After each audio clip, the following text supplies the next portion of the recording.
Hey everybody, I am back with my dear friend Alex Jamieson, who has done so much wonderful work in this world, and we're going to talk about movies and transformational media and where we go from there. We love to go because Alex and I have a wonderful time hanging out. Alex, welcome to the summit. Thank you so much. It's great.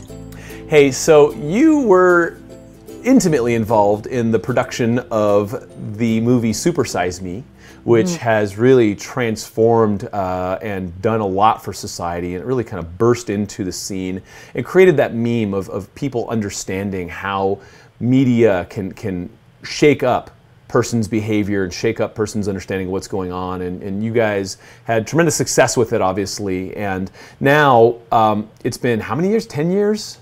10 years. 10-year anniversary of a movie that really made a difference. And I really want to talk about that because this movie is designed not just to have people go, oh, okay, cool, but to get up off it, right? And so I really want to talk about how our viewers can now take some motivation from, the inspiration that's been shared in the movie and really step into applying it in their day-to-day lives, because that's really where the rubber hits the road. That's really where it matters. And I'd love to get some insight from you there, because you've been doing it, man. You've been out there and pushing that envelope for a long time. Yeah, absolutely. When we came up with the idea for Super Size Me, it was bringing together my world of cooking and health food with Morgan's world of filmmaking. He was a budding filmmaker. I was a budding health coach and healthy chef. And these were the things we were passionate about. So it just evolved into this idea for a crazy little movie. What would happen if Morgan ate nothing but McDonald's for a month? And at that point, nobody had really done that before. This was 2002 when we came up with the idea. 2003, shot the movie, edited it, submitted it to Sundance. It came out in 2004.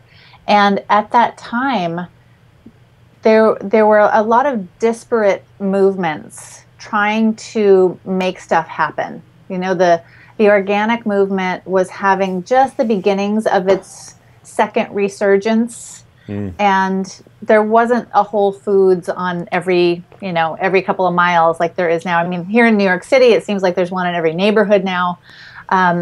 So it really was a lightning rod. It really got a lot of people's attentions from a lot of different movements, like the people in the school food movement. They wanted to, parents and teachers wanting to improve the school food. People in hospitals. That's actually what inspired my health transformation back in my early 20s, was an overnight stay for knee surgery. And I was really ill after that surgery from all the antibiotics. But I realized even in the hospital, then even before I had changed my diet, I was like, they're feeding this to sick people? Like, the hospital food is the worst. It's even worse than school food. And even then, I knew that this is not going to help people's bodies heal. So the movie gave people something to latch on to and say, yes, this is what we've been talking about. And it not only showed what we were doing to ourselves with our standard American diets, it wasn't just a lot of talking heads talking about the problem. Right? There's a lot of movies out there that still try to tell us the problem instead of showing and giving us the experience, taking us on a journey. And Morgan is so brilliant with that. He's so funny. And to watch him get very sick in 4 weeks was really scary and inspiring for a lot of people. I still get emails to this day. People said, I just saw Super Size Me for the first time, and I realized that's me. Like, I'm eating myself into illness, but I didn't really connect the dots before I saw somebody else have that transformation so quickly on film. So film has this incredible power to show us a story, and we're all story lovers. I mean, that's what humans are. And I can't remember who said it, maybe it was Picasso or maybe it was somebody else, but basically the biggest thinkers, the heroes of tomorrow, are going to be the storytellers, because that's what resonates. It really touches us. So these films, these documentaries, Origins, Super Size Me, they take us on a journey, and they really touch us emotionally as well as logically. And that's what gets people off their butts to take different action. You know, and I really appreciate it. I think, I suffered a lot of, heat and, a couple black mamba snakes that were trying to get us and some lion charges and stuff. And I still feel like I'm a wuss compared to Morgan, because that guy took a serious karmic fall. Because, I'll brave the lions more than I'll brave 30 days of McDonald's. And for those of you who haven't seen the movie, first of all, go see the movie. And secondly, he starts eating this stuff, and you start looking at him in the doctors, you could see his complexion. He gets sallow, he gets, just all the things that happen. He's starting to look like a typical American person, right? And things are starting to fall apart, he's gaining weight, but then the doctor's looking at his blood work saying, dude, you're dying. Like, what are you doing? That was the other aspect of the film that I think was so genius, that we had 3 doctors and a nutritionist who was from, they weren't calling it that at the time, but it was really a functional health center, going from the aspect of functional medicine, having these people follow his progress, testing his blood, all these different medical results, testing him every single week. And at the time, there were very few doctors who believed that nutrition had anything to do with symptoms. So the film showed the transformation of these 3 doctors as well. You see them at the beginning telling him, well, we don't really think anything's going to happen. You might put on a few pounds. Your cholesterol might go up a little bit, but the body's really resilient. I was the only one going, dude, you're going to get so sick. This is going to be terrible. Please don't do it. Bad idea, bad idea. Bad idea. But, luckily he did, and it all worked out. But the doctors realized, these are doctors who had been in practice for decades, and they saw, wow, we did not realize that this could happen. So it was not just, again, the school food, the way we eat at home, the way the hospitals are feeding people, but it was doctors seeing this film and realizing for the first time, I don't know anything about nutrition, and I don't know anything about how that affects my patients coming to me. And this movie was able to give doctors like, our friend, where's the 10-day sugar detox book? Dr. Mark Hyman, like all those doctors who were out there yelling from the distant hinterlands, dude, it's what you're eating. They finally had something to latch onto and show their patients as well. Yeah, and that's powerful because, my first movie, Vitality, was about the broken medical system. And the problems that are inherent in that system is, a lot of these doctors bit in hook, line, and sinker into this model of allopathy, which has really been funded by, the big pharma companies, and the research has really come in and said, if X, then Y, and it usually ended up being a product that the pharmaceuticals were selling. And so a lot of these guys really didn't question things because, let's face it, they're helping people and they're busy and they're doing their thing. And something like this blindsides them. It's just like, hey, listen, you have to now really question everything that you're doing, because what you were trained as and thought, all this other stuff is a bogey, is actually kind of one of the most clinically relevant pieces of data that's affecting all of your patients. And all of these, stories of people failing your medical intervention probably have something to do with how they're living. And I also lay a bit of blame at the medical school's feet. A lot of young, idealistic people who want to help people go into medical school because they really want to help people be well. And there are studies that show that medical students entering into medical school are much more open-minded about what healing can mean, and that diet and nutrition and lifestyle have as much, is as much of a factor and has as much success rate in healing people as prescriptions and surgery does. By the time they leave medical school, that has been beaten out of them, and they have a much smaller amount of openness possibilities. So they come in bright-eyed and willing to look at all different kinds of answers, and they leave and they're like, nope, prescriptions and surgery, that's it. There's another piece there where I was talking to one of my orthopedic surgeon buddies who's, an elder, right? He's probably in his late 60s, and he's been around the block, and he's a famous dude who has worked with top level athletes. And he was explaining to me how much of a fraternity it is, and how much abuse and punishment that these guys take. So you go in there all bright-eyed and bushy-tailed, want to help people, and they just pummel you, and they have you work back in the old days, 3, 4, 5 days in a row. And so by the time you're ready to be an emissary of health, you are actually devoid of vitality. And you can't even speak to health because you're falling apart, you're exhausted, you're 4 cups of coffee into your morning, and this patient in front of you is getting annoying because they're asking you questions. Right, right. And that actually mirrors a little bit of my own family history. My grandfather was a doctor, my great uncle is a doctor, and they both became doctors through the GI Bill. They were trained by the Army, and then they both went away to war, and my grandfather came back with serious drug abuse issues because of the trauma that he had been through, not just in his medical training, but on the battlefield. And that translated into a really brilliant man who was broken inside. And doctors are revered in such a way where they're not allowed to have any faults.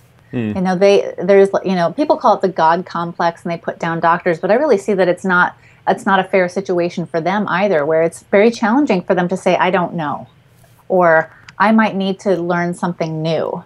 So I feel like we do have to have a lot of compassion for doctors in this hyper medicalized Western system that we're in, who really got into this for the right reasons. They really want to help people, and they're brilliant. And we all need to work together. There's healing to be done on the patient side and on the doctor side as well. Yeah, I think that's a really important point. I want to stay on it for 1 second, because a good, say, functional medicine doctor who stepped out of the system and is really dedicating themselves to excellence, their whole bit is saying, I don't know, because it's like, wow, that's really interesting. That's perplexing me. Let me go look at this and figure out what I need to learn in order to help you. And I have the time to do it, and you're paying me the money to do it. Whereas the doc in a box that's like, getting fed by the insurance companies and is just running on the conveyor belt, they can't say I don't know, because they don't have time to go look up the answer. And so they have to just say, well, here's your aspirin, get the hell out of here, because you're not paying for me to not have an opinion. And so they're trapped.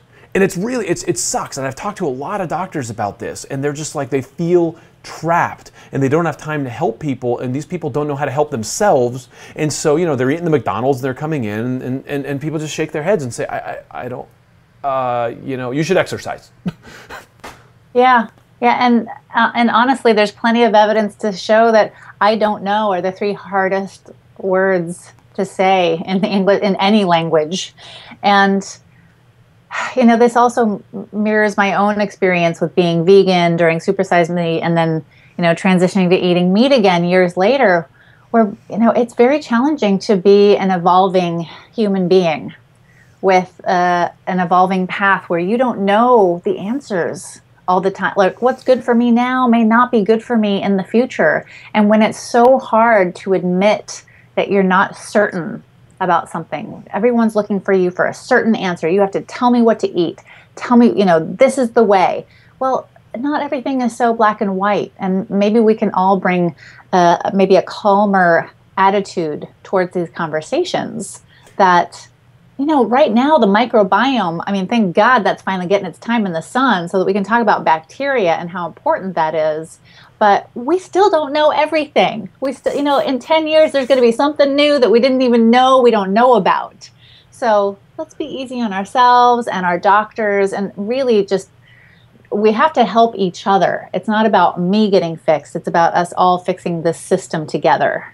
Love it. Love it. We actually are just starting to figure out that the microbiome is even important.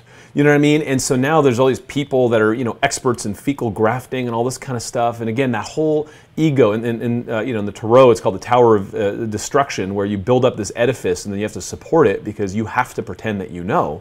And it's just the ground is moving under our feet. And so what we do know is that nature is pretty cool, and we evolved with nature, and that's something that the body recognizes. And what we do know is that the body is kind of flipping out with all these new substances that it can't recognize. So that's a pretty good starting point. But then let science do what it does. Let us learn, right? And Yeah. you make a really valid point in that we are so quick to dogma. We are so quick to trying to define that which is so grand and beautiful and majestic that we take snapshots and then we approximate them as reality. Yeah. Yeah, I mean, this whole new conversation about the bacteria in our bodies can get so esoteric so fast. Even though, yes, we realize now that there are 9 to 10 times more bacteria in our bodies, that we need to be eating more fermented foods. You know, this is all brilliant and beautiful, and I'm so glad it's getting out there, but we still don't know what kind of bacteria people need. We still don't know which probiotics we should be taking. We're just kind of guessing. Yeah. I mean, we're still at the forefront of this science. We're still making our best guess. And yeah, it's helping a lot of people. People are getting healed through these best guesses. But nobody knows everything. Boy, this is going an interesting way, this conversation. Yeah. Well, yeah, okay, so we're coming off a movie where we talked about a lot of this stuff. And I will tell you right now that by the time people see this movie, by the time the summit is happening, or maybe a year or two afterwards, a few of the points made by the experts in the movie will have been refuted and things will move on. And that's called science. We know what we know at the moment we know it. This is interesting. We should look at it. And now things have moved. So science is doing its thing. It's trying to figure out and stumble along and you know, understand reality as we are. And you know, if we take the dogma and the egotism out of it, then you know, true scientists look at new data all the time. So now let's go back to some old data, because you, sister, are living in suburban, if you will, New York, which is Brooklyn, which isn't very suburban at all. Wait a minute, this is the city. This is the city. You're in the city, right? You are an urban girl, right? Mm-hmm. And you've got a little garden going on, and you spend some time in there. And so I want to kind of go with what David Wolf mentioned in the movie is ancient, old, brand new, right? Now let's talk about the ancient practices that you are holding down for you and your child and your lovely, lovely partner and all, you know, just the wonderful family life you've built around food and sun and garden. Because at this point, that's kind of the best answer we have, is to go back to what works. And so I want to talk about that and what you're doing with it. Well, I was very, very lucky, although I didn't know it at the time, but I was extremely lucky to be raised by a couple of hippies outside of Portland, Oregon. And it's amazing how cool Portland is now. Man, Portland was not cool until recently, but my mom had an organic gardening radio show for 11 years, and we had not a huge amount of land, but a good acre, and it was like Garden of Eden, just so many little microclimates within this 1 acre. And we grew a lot of food, from tons of blackberries and raspberries every summer to tons of greens and grapes and herbs. And I didn't know that that's not how everybody grew up. But my mom was really influenced by her grandparents, who were farmers in Texas. You know, we come from this long line of farmers. And she was always talking about local plants and how you should grow local plants as much as possible because they don't need as much care. They grow naturally, easily.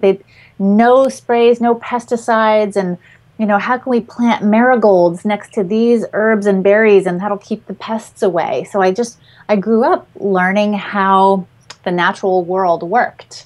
And I thought it was very uncool because, you know, I wanted to be like all my friends, and I wanted Mom to not bake our bread, but why can't we just get white bread? But I realized that I learned so much from that I know how to grow food. You know, I'm not a farmer by any stretch, but I now live in Brooklyn, in New York City. I have a little backyard. You know, it's a postage stamp by most suburban standards, but I have a hammock and a picnic table. I'm looking at it right now from my desk, and I have pots of you know, tons of herbs and even some berries and cucumber and a little pumpkin. And my kid, every spring, we go plant seeds. And he watches me throughout the spring and the summer and the fall. You know, he goes out and his job is like pick which cherry tomatoes are ready, you know, go get some basil. So he knows which herbs are which. You know, even that little bit of knowledge it's so basic, like it's a life skills 101 to be able to know how to grow just a little bit of your own food. You know, if the shit really hits the fan and there is some kind of crazy zombie apocalypse and we have to grow our own food, most of us are SOL, man. Not a lot of people know how to grow anything. So one of the most valuable places that I see we can put our energies is into teaching children how to grow some food and what that means and all the work that's really required. It's a lot of attention. It's a lot of daily practice. It's a lot of physical labor, but it's also getting to learn about the seasons and about, reciprocity and which species work together with other species. So you learn about everything. All the different sciences come together in the backyard, even in a small plot of land. So I say, if there's something that you're really inspired to do when it comes to food and health, my personal passion is getting kids into gardens, school garden programs, and having one pot at home that's theirs, that they plant, that they water, that they take care of, that they begin to feel ownership of, and getting their hands dirty. Getting dirty in good organic soil is good for them. I don't wash my kid off after we go out in the yard. Like, I let that stuff marinate on his skin. I'm trying to figure out how to put together the dirt diet. Like, how can we get people eating more dirt? Because honestly, that's what we're missing. We're missing the contact with those bacteria that are out there from healthy organic soil. You got to be careful what kind of soil it is. I don't even wash my vegetables, really. I just kind of pat it off with a towel and then put it up. I get all the real gritty stuff off, but those minerals, those trace elements, those bacteria, that's what we need more of. And that's what's right there out there in the garden. So you have the capacity to do that because it's your garden, your soil. You have stewardship of that micro environment, right? Where you can, you know what's gone into that soil. You know that you haven't sprayed, some crazy Monsanto super juice in there. Well, actually, I have to be very careful because I do live in New York City. I have no idea who lived here in the past. So I have everything that I grow that might be going into my body in a pot with organic soil. I do not use the earth from the backyard because I don't know who was here before me. And about 2 blocks away from me is the Gowanus Canal. It's one of the most polluted waterways in America. It's a Superfund site. So even though that's at least, 1,000 feet away, that's still really close for me to be using the earth right here. So I bring in bags of organic soil and I only eat things from there. That's really interesting. I think that's an important point because most people don't realize how volatile soil is and the life in the soil and how long these chemicals and these nasty things basically just take up residence. I mean, we had one of the interviews with Dave Asprey was about how, fungicides have destroyed, the balance of the soil, but you had an aha. So I'm just going to, so I did. Yeah, go, because I was going to take us somewhere else. I want to talk about mushrooms.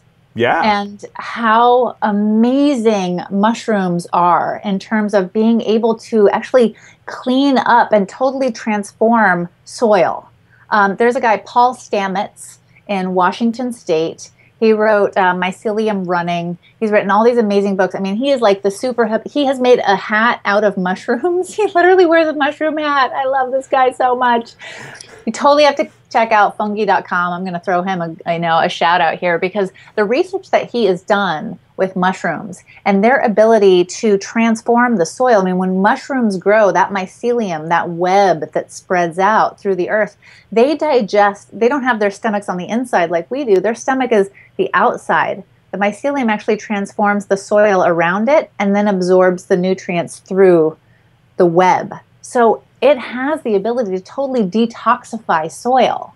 It's amazing. So there are people out there, remediating soil that's been, had stuff sprayed on it or oil spilled on it. And the mushrooms are actually transforming and making the soil safe again. So again, there's so much for us to learn. And we're just on the cusp of this, just on the cutting edge. It's barely known, and there's really no way for the home gardener to do this yet, but it's coming. We're going to be able to have mushroom kits go and fix soil over the space of a couple of years. Okay, so let's talk about the conscious consumer here because you really threw that and I want to go with it. if you're listening to this and you've had this kind of tendency of saying, "Oh my God, we're going to hell and in flames, and we've already blown it and destroyed the environment and all this," you're missing these stories of the mycelium. You're missing these stories of hope. And if you've got some 401k that's investing in some fund and you don't even know where the heck your money is, look at who you're supporting and sponsoring, because a lot of times the people that are damaging the soil and damaging the environment are the companies that your pension is investing in. And there's all sorts of green investment. That's the kind of stuff, this mycelium stuff, that's where I put my investment dollars. The algae fuels, the solar arrays, that's where I put my investment dollars, because are we going to vote for a healthy future or not? And we put our money where our mouth is. And so if you really want the world to be a better place, there is this stuff. And if everyone says, "Ooh, this is cool, and I'm going to maybe write a check for $1,000 to support this dude and help him get it along and pass the message along," it happens, and we're seeing it happen. But if you want to quicken that and hasten that process, because let's face it, there's a lot of chemicals out there, and there's not enough mushroom to gobble it up right now. Right. And you want to start working it. And it can be on a small scale. A first step is to begin eating mushrooms grown by some local dude, or harvested wild, crafted from your local forest from someone at your farmer's market. That's a step. Always cook your mushrooms, by the way. Don't eat them raw. And then go buy this guy's book, or go buy this movie, or share this movie with a friend. That's a $20 investment that you can make. That's just another piece of education. And that ripple effect, you have no idea what the ripple effect is when you share a piece of information that really hits you and you're like, yes, this. Share that with someone, because when you share from that place of excitement and passion and real soul level excitement, that's going to inspire someone else. And that's really the transformative power of films like Origins, is that it gets people excited and they start talking about it. And that's the only place that change can really come from. Let's go back 10 years and talk about standing on the shoulders of giants, because if it weren't for, say, the hippies in the 60s, and like people hear the interview with Ken Cook and the work that they did in the 60s and 70s to really transform air pollution, right? And then the books, and then the movies, and like the Super Size Me's and all these types of things that came out.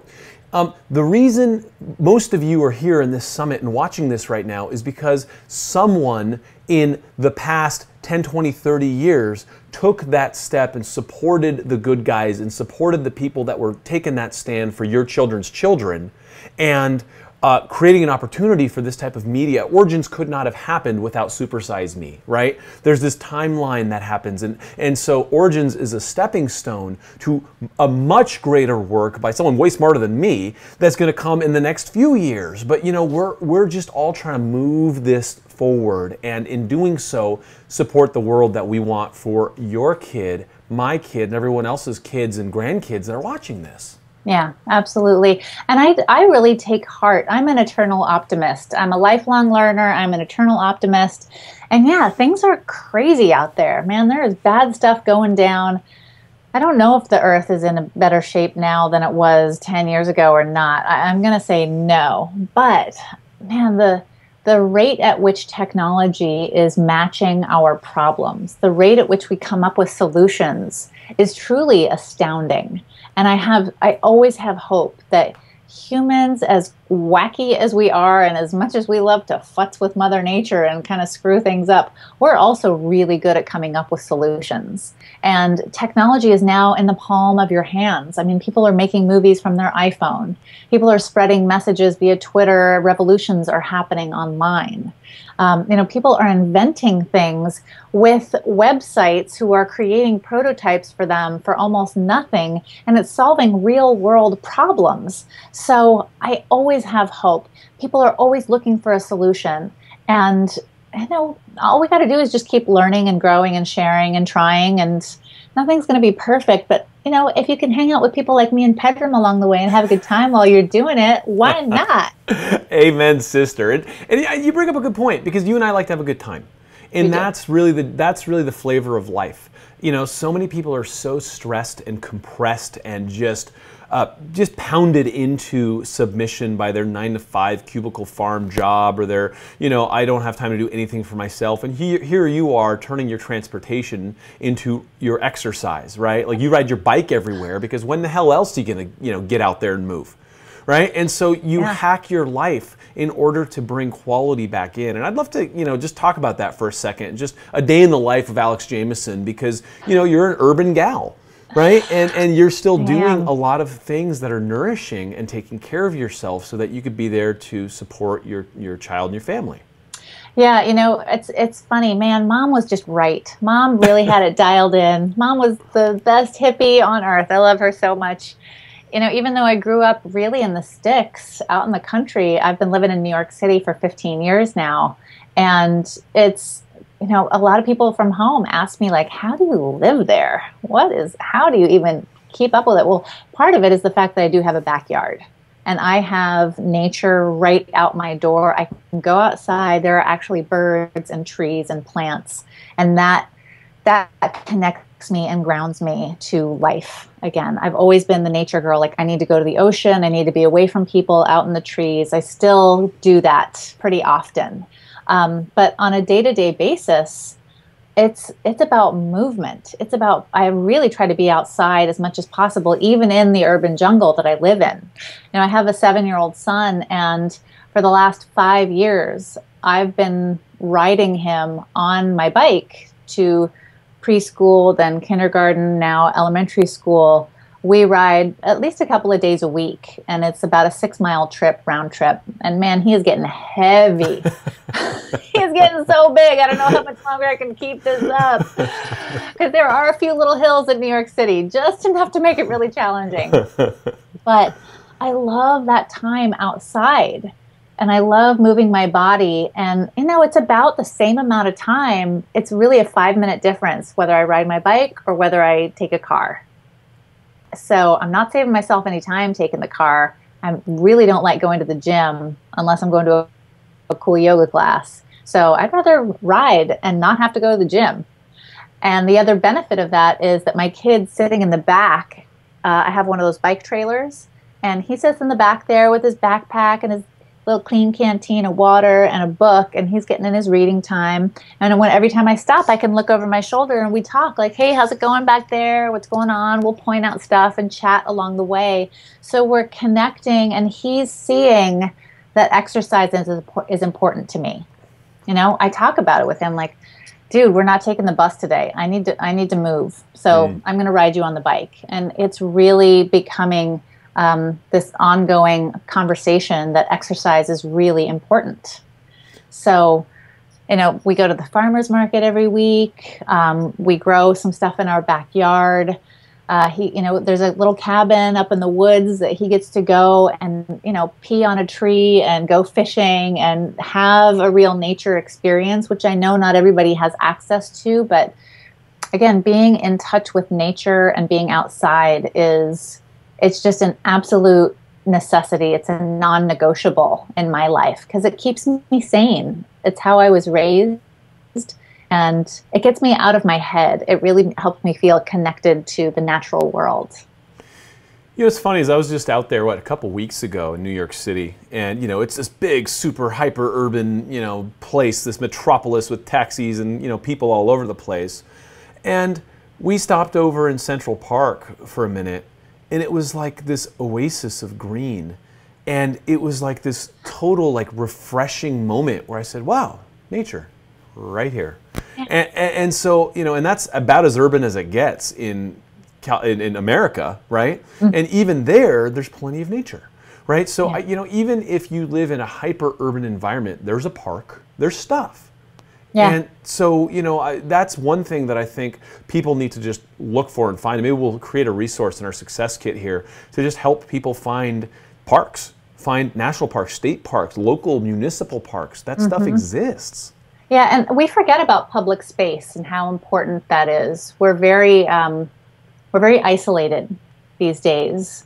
I'm lucky enough I get to work from home, but actually that could be very isolating where I don't see any other people except my kid, my partner some days. I'm not leaving the house. I'm working here, which is sometimes great and sometimes it's not so good.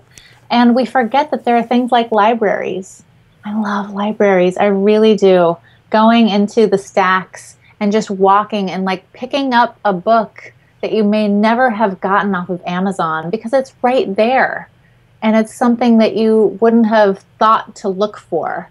But if you can go and kind of lose yourself in these spaces, parks, public gardens, libraries, what else is out there? Where can you go and not try to monetize every moment of your life or document everything on social media, but just explore? Where can you go be a creative person for an hour a week? That's another aspect of being human and a part of our health that really isn't given enough playtime. That being a creative person, having an outlet in some way, whether it's a physical creative pursuit or artistry like writing or painting, it brings us so much soul and it nourishes us on such a deep level. I mean, that is one of the things that really keeps people going as they age, is their creative pursuits. As their physical body doesn't work quite as well, but if they're still able to create with their hands or their mind in some way, it enables them to stay happy and healthy longer. So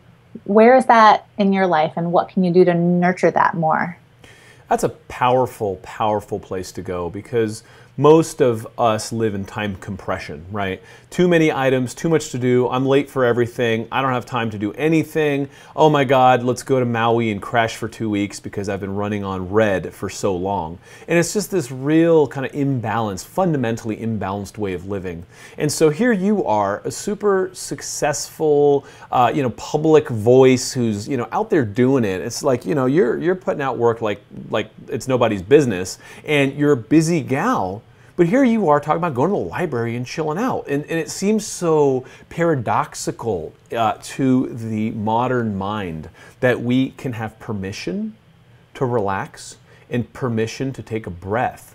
And so I want to thank you for that, because that's something that I think in the modern world we don't take advantage of, and therefore when you're hungry you say, I don't know, just give me something, right? Or you go to the store and you just reach for something and go because you're late for the next thing, and you don't have time to even be a conscious consumer or have time to make better decisions for yourself and your family, because time, like the walls are caving in. And I'd love for you to speak to that.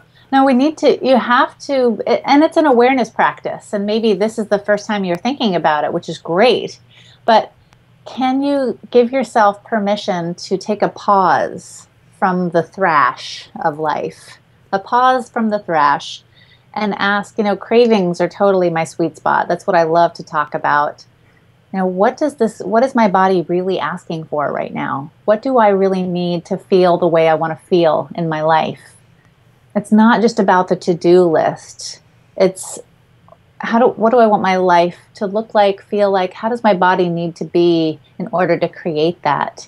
So I'm going to step back just for a moment, be like, oh, wait a minute. I don't need to do those 10 things right now. I actually need to take my kid away from the screen, and we're going to go walk around the block for 10 minutes and connect. That would actually get me what I really want in my life. Those other things can wait. And I would actually like to give, I know I don't need to do this for you because you already have this, but I'd like to give everyone else the permission to play. And that the playful joy that you felt in your body as a 7, 8-year-old, remember what that was like. What did you used to do that was really fun? Fun in your body. We don't have nearly enough fun. I have been calling for playgrounds for adults for years, and there's now one in Boston. There's a playground for adults in Boston. It's like adult-sized swings. Because believe me, I have tried those swings in the playground. My butt does not fit in them. I'll try it, but it's really, really tight. And just getting on a swing is so fun. You totally forget about all your worries. And to have that experience of joy and playful movement in your body, that's what we're missing. That's what we're missing, and that's what you need. If you're experiencing any kind of weight loss resistance, yes, find out which foods you're sensitive to. Absolutely take out those toxic 6 foods, whatever they are. But have fun in your body. We punish ourselves when we go to the gym. We go to the gym in a state of stress because we have to work off the food that we ate last night. And oh my God, I have a reunion coming up, or I can't wear that outfit anymore because I'm too fat. That is not the state to be in emotionally or mentally to get your body into a place where you're going to love it. You can't hate yourself into a loving relationship with your body. You can't pummel yourself into health. You have to have a fun journey to health. So how can you play more? You know, that's one reason why I love riding my bike every day, is because it's fun for me. Like, this is a fun way. I hate riding the subway. I do it all the time, but I would much rather ride my kid to school on the bike. I spent $300 on bright pink roller skates this summer because because there's a new roller skating rink in Brooklyn at Prospect Park. I'm like, that's going to be the most fun exercise ever. I used to love roller skating, so I bought the coolest roller skates, and I'm having such a good time on them. You know what's funny is I kind of, excuse me, I judge how well I'm doing by how well my dogs are doing. And if my dogs are looking really bored and ornery and just like, ugh, you know, screw you, then I realize that I've been a really terrible papa to them. And so lately what I've been doing is taking calls, and you know, here I am, I'm a health and wellness dude, right? And so why am I trying to be apologetic about anything on a phone call? So I'll be on a phone call, you know, I talk to a lot of important people on the phone, and I preface it and say, hey, if you don't mind, I don't get enough time in the sun and my dogs don't get enough walks, so do you mind walking, you mind walking 2 Labradors with me here? And everyone's like, oh, okay, cool. Right? And so we go, you know, it might be a 45-minute call, it might be an hour call. I got my little, you know, pedometer thing here, and I'm tracking way more than 5,000 steps a day now. I feel better. The dogs are happy. You know, I'll go to the park and let them run around a little bit, call them back in. Mm-hmm. Call is done. Dogs are happy. Daddy's got the sun. Playtime happened. And so this type of compounded activity, like you hanging with your kid while riding your bike, that's powerful stuff, yeah. Right? And I think this is where people are really missing it because we're so time compressed. And modernity is like, there's no time to take care of myself. I can't go to the gym. And you're right, I hate the gym. It's just, right. You know, I hate myself, therefore I'm working out, is right. No way to work out. No, that's not the metabolic state you want to be in. You want happy hormones rushing through your body. That's the way to lose weight and feel good in your body, not hating yourself. And gosh, I feel like I should get a dog. My cat does nothing for my exercise. No, dogs are great. I mean, you got to have room for dogs, and you have to have time for dogs. Right. Because, you know, like it or not, they don't have, like, you know, doggy litters. Well, wait a minute. So that brings me to another thought, which is cooking. Cooking seems to be the bane of many people's existence. And I actually went to culinary school. I've written 3 cookbooks. You know, I've done private chefing for models and actors, and people think I must like be the most gourmet chef at home. I gotta tell you, I am a busy woman, and I am so happy with the simplest food. I just want simple, easy food that tastes good, that is gonna help me and my family stay healthy, that my kid's gonna eat too. Like, really, that's what it comes down to. So most of my dinners are done in less than 20 minutes. A lot of whole grains that I'll make like 1 pot of brown rice that lasts like 4 days and becomes 18 different things. It's a lot of steamed or baked veggies, fish, chicken, organic chicken, free range meats and eggs. It's very simple stuff. It does not have to be complicated. It's just good quality ingredients that I know all of us can eat. There's no food sensitivities happening at the table, and easily prepared. So I know that this is another life skills 101 thing that's been missing for most people. We don't know how to grow our food, and we don't know how to cook our food. And being able to cook is so profoundly important and basic for human health and happiness. I would love to share one of my best strategies for raising healthy families. And I actually learned this from my aunt and uncle, who had 3 boys. If you can imagine 3 teenage boys in the same house. I mean, it was like a plague of locusts coming through every time. The kitchen door, I mean, the fridge door was constantly being opened. There's always somebody in there. But by the time those boys graduated from high school, they could plan, shop for, and prepare an entire dinner for 5 people by themselves. Nice work. Because as a kid, my Aunt Kelly, man, she is on it. As a kid, as soon as they're old enough to speak, they are helping pick a recipe. Each boy had one recipe that they would help pick every week. And then as they get a little bit older, they get a little bit more responsibility. So then they need to actually read the recipe. And it always has to have one veggie in it that that kid's going to eat, right? So, okay, so what does this recipe need? And then they start to look at the ingredients that are already in the house and write down what they need to buy. And then they go to the grocery store a couple times a week. The kids help buy the food. So they're learning every single step of the process to making a meal. And then every time they get a little bit older, they get a little bit more cooking responsibility. You know, even a 2-year-old can like dump some pre-measured spices and stir into something. And even 6, 7-year-olds can use a child-safe knife to help cut up, you know, zucchini or something really simple like that, and they love it. They love it. Get a footstool so they're in the kitchen at your side so you can help them. My kid is now 7.5. He made his own breakfast by himself from start to finish today. I didn't have to say a thing. It was awesome. Oh, mommy's in the hammock. Yeah. And I tell you what, those teenage boys, when they went off to college and girls found out they could cook, woo, they were hot tickets. You know, it's funny is I went to college and no one knew how to cook, right? I mean, it's our generation. Well, I mean, you were lucky. You had hippie parents. You know, I had a type of, you know, family where my mom's like, oh, honey, you study, I'll take care of everything. But it was very disempowering because then I showed up not even knowing how to do laundry and had to figure it all out in my like young adult life. You know, so teaching them at an early age to have it be part of who they are and the fabric of who they are, I think is really powerful. And there's about 2, maybe 3 generations, depending on where you live, that have missed out on that now. And that living tradition, I mean, your great-grandma is smiling right now because you're holding it down for that whole living tradition. It's true. And, you know, you may have to endure a couple of messes in the kitchen or a couple of loads of laundry where everything turns out pink or blue. But in the end, it's so worth it. You know, teaching your child how to take care of themselves and other people, they just become much more well-rounded, capable adults. So let's talk about the adults, because your thing that you're so good at is talking about cravings. And adults are so trapped in this world of cravings and, like, you know, having lost their willpower to, you know, these battles and now feeling like they're a failure. And, you know, it's like, okay, well, I don't even know where to start. You know, I'm 50 pounds overweight, and every time I exercise, I bust my shoulder. You know, all these things that happen in modern life that kind of keep us from being able to get out there on that swing set and play.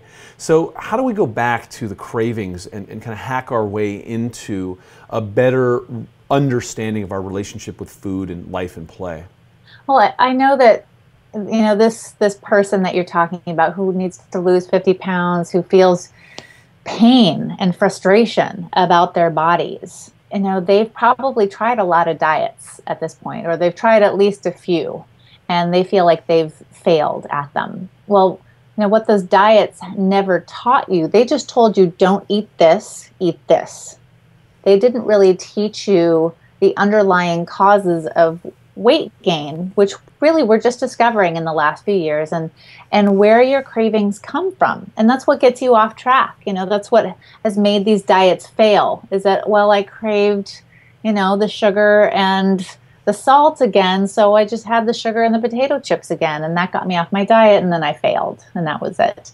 Well, your cravings come from 4 root causes. And once you begin to see what they are, you can begin to piece together what's actually missing and what you need to change. And it's not so much about following these arbitrary rules. It's about feeling in your body what works for you. So the 4 root causes are bacterial, nutritional, emotional, and physical. You know, the bacterial root cause is what we've been talking about, this microbiome. I have always called the bacteria, the yeast in our body, the beast within, or the puppet master. And now science is actually confirming this, that they tell us, they communicate with us, with our brains, with our neurotransmitters. They drive us to eat sugar because sugar feeds them. So when you try to go off sugar and sweetened foods, they start to die and they scream out in your body, feed me sugar. Drawing you to the freezer for the ice cream at 11 o'clock at night often is this bacterial overgrowth. So learning how to balance the bacteria in your body with probiotics, with probiotic-rich foods, the raw fermented foods, that's the beginning step to balance those kinds of sugar cravings. And you may see, the yeast bacterial symptoms like, the candida symptoms, headaches, skin outbreaks, bloated tummy, any kind of indigestion issues. That's a dead ringer for these bacterial overgrowths. The next one is nutritional. We have nutritional cravings. And again, all of these are good. It's just information from your body that something is out of balance. And those nutritionally caused cravings, you may actually be missing magnesium. That's often what's really underneath those chocolate cravings. Chocolate's a good source of magnesium. And magnesium is one of the minerals that we're most often depleted from. So if you can add more magnesium in your diet, like chia seeds, hemp seeds, sea vegetables, you can just start adding those in. You're getting the nutrients you need, and the chocolate cravings will naturally dissipate a little on their own. The next root cause is the physical. And we are physical beings. We forget. You were talking about playing with your dogs out in the park.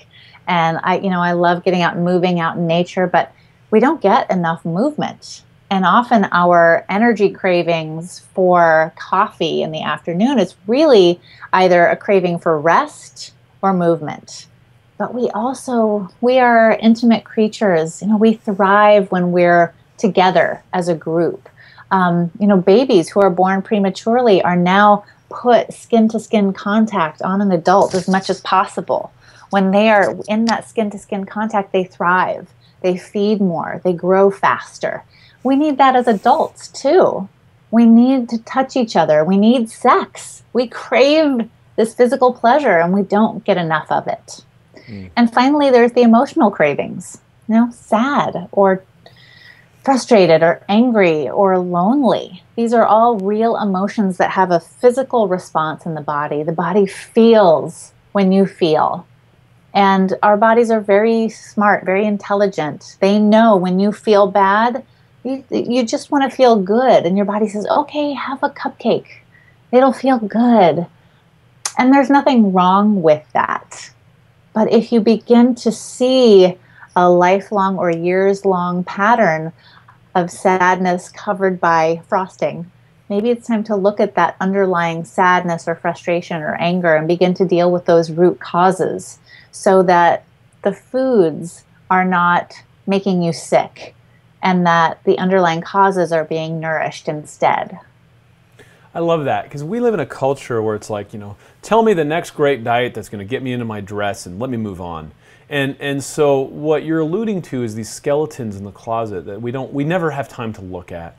We've all got trauma, we've all got history, we've all had crazy stuff happen, and we've all been kind of like dragging down the road with arrows in our back, with one leg, kind of bleeding, and we're just, we're stumbling forward because, time marches on, and we've never stopped to actually mend and heal and deal with those wounds. And that was a big part of ancient culture, and the healing practices of ancient medicines always included all that. But we've kind of, allopathy, Western medicine is based on battlefield medicine. It's like, well, get the arrow out of his back, patch him up, get him back on the front line. Go. Give him an antidepressant and a painkiller. Yeah, march. Right? And so our society is starting to reflect that type of thinking, and that's just not how humans run, right? So I think that's very powerful, and I love that you're giving people permission to be people again. Well, hey, we only have one, as far as I know, we only have one round of this life, and I want you to feel as good as you want to feel. And if that means, nurturing one area of your life and your body in a way where you are out playing more and having more fun and, you know, getting more dating in your life and maybe eating a few more vegetables, great. It's really just, you know, what do you want your life to look and feel like? And what do you then need to feed yourself in order to make that possible? Love that. Alex, you know, we could do this for hours. I love interacting with you because you just keep it real. And, you know, here you are, this like earth mama in the middle of New York City, holding it down. And, you know, thank your parents for holding it down. And you might have resented them at one point, but it turns out they were right, like you said, right? We all learned that lesson at some point. Yeah, and you know, the hippies had it right, but they were a little too overboard. And it had to be anti-establishment at the time. And now the mainstream is headed that way. All the investment dollars are headed that way. Everyone understands that we should probably not commit suicide as a species. And so it's like, it's a thing, right? And so we all need to pay attention to this. And, you know, they were just avant-garde. And, you know, because of that, you know, they were ridiculed and their kids felt embarrassed that they had to, you know, wear Birkenstocks or whatever. And now their kids are doing kind of what their parents were doing. Yeah, exactly. So don't throw the baby out with the bathwater. Alex, how can people find you? Well, you can go to alexandrajameson.com, find all my goods, recipes, and blogs there, or you can find out more about your cravings at cravingsquiz.com. Love it. Hey, you are awesome. I really enjoyed this. Thank you. I know we've been talking about some film projects coming up, so if you guys are, you know, on this still, stay tuned because you know, I'm not letting this girl alone. She's too fun and she's got too much good energy, you know, all around her. So we're gonna do some fun stuff in the next couple of years. And in the Green Friday Marketplace, we're gonna have something of yours because you're just delightful, and I want you basically helping all the people that are being inspired by the movie, because you know what, keeping it real is about as important as it gets. And so yeah. Thank you so much for your time, and I look forward to our next. Me too. Mwah. Knock it out. Boom. Boom.